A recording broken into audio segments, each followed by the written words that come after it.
शराब घोटाला केस में अरविंद केजरीवाल और मनीष सिसोदिया की मुसीबतें बढ़ सकती हैं।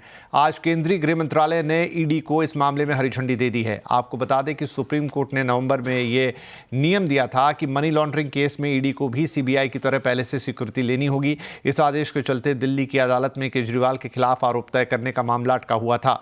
दिल्ली के एलजी वीके सक्सेना ने ईडी को पहले ही हरी झंडी दे दी थी। अब गृह मंत्रालय ने भी इसे मंजूरी दे दी है। इस मामले में और डिटेल से बता रहे हैं हमारे संवाददाता शंकर आनंद। निश्चित तौर पे कह सकते हैं कि दिल्ली के पूर्व मुख्यमंत्री रहे अरविंद केजरीवाल और पूर्व उप मुख्यमंत्री रहे मनीष सिसोदिया की मुश्किलें आने वाले वक्त में बढ़ने वाली हैं, क्योंकि अब उनके खिलाफ मनी लॉन्ड्रिंग का केस कोर्ट में चलेगा। और इस मामले पर जिस तरह से केंद्रीय जांच एजेंसी ईडी के द्वारा पिछले कुछ समय पहले ईडी के द्वारा केंद्रीय गृह मंत्रालय को एक खत लिखा गया था और केंद्रीय गृह मंत्रालय से इस मामले में केस चलाने की अनुमति मांगी गई थी, तो इन तमाम मामलों पर अब केंद्रीय गृह मंत्रालय के द्वारा एक ग्रीन सिग्नल दे दिया गया है। यानी ग्रीन सिग्नल देने का मतलब साफ तौर पे है कि इस मामले पर अब केजरीवाल और सिसोदिया जो हैं उनके खिलाफ अब औपचारिक तौर पर ईडी के द्वारा कोर्ट में तमाम जो कार्रवाई करने की जो एक अनुशंसा जो है वो उस मामले पर अनुमति मिल गई है।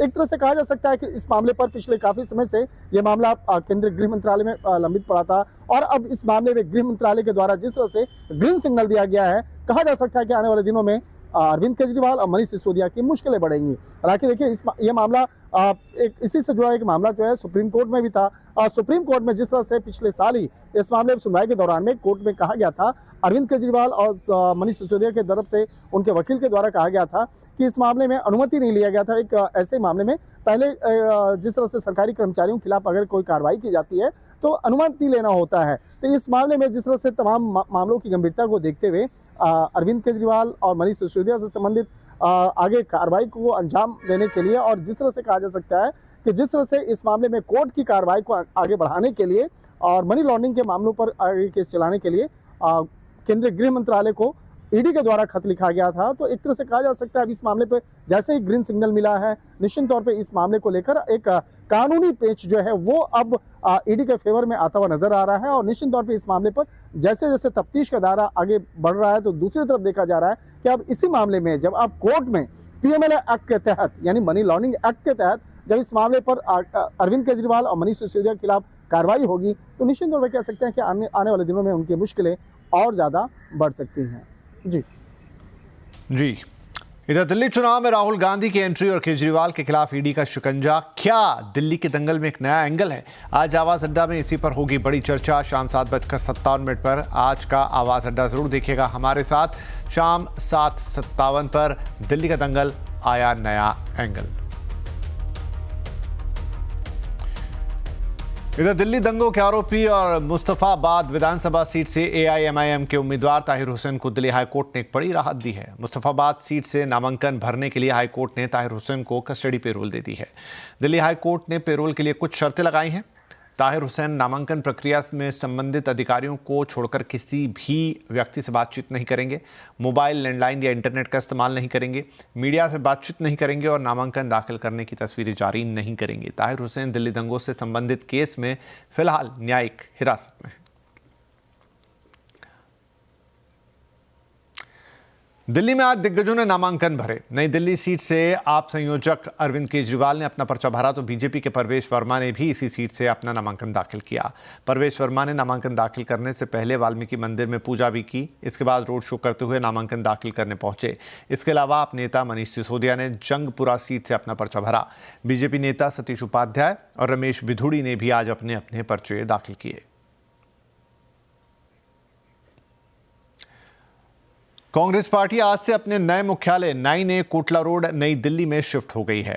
आज नए मुख्यालय का उद्घाटन सोनिया गांधी ने किया। कांग्रेस हेडक्वार्टर्स को इंदिरा भवन का नाम दिया गया है। नए भवन में सभी आधुनिक सुविधाएं मौजूद हैं। कोर्ट ने सभी राजनीतिक पार्टियों को लुटियंस जोन से अपने हेडक्वार्टर हटाने के आदेश दिए थे। इसके बाद बीजेपी ने अपना मुख्यालय दीनदयाल उपाध्याय मार्ग पर शिफ्ट किया था और अब कांग्रेस मुख्यालय कोटला रोड पर शिफ्ट किया गया है। कांग्रेस के नए दफ्तर के उद्घाटन के मौके पर राहुल गांधी ने बीजेपी और आरएसएस पर हमला बोला। राहुल ने मोहन भागवत के असली आज़ादी वाले बयान को देशद्रोह बता दिया और कहा कि उनकी गिरफ्तारी होनी चाहिए। राष्ट्रीय स्वयंसेवक संघ के प्रमुख मोहन भागवत ने सोमवार को कहा था कि अयोध्या में राम मंदिर के निर्माण की तारीख को प्रतिष्ठा द्वादशी के रूप में मनाया जाना चाहिए, क्योंकि भारत की सच्ची आज़ादी इसी दिन स्थापित हुई। राहुल ने इसी बयान को देश के संविधान और स्वतंत्रता सेनानियों का अपमान बताया था। In fact, what he has said yesterday is treason, because it is stating that the constitution is invalid. It is stating that everything, the fight against the British was invalid, and he has the audacity to say this publicly. In any other country, he would be arrested and tried. That is the fact, right? To say that India did not get independence in 1947 is an insult to every single Indian person. And it's about time we stop listening to this nonsense that these people think they can just keep parroting out and shouting and screaming.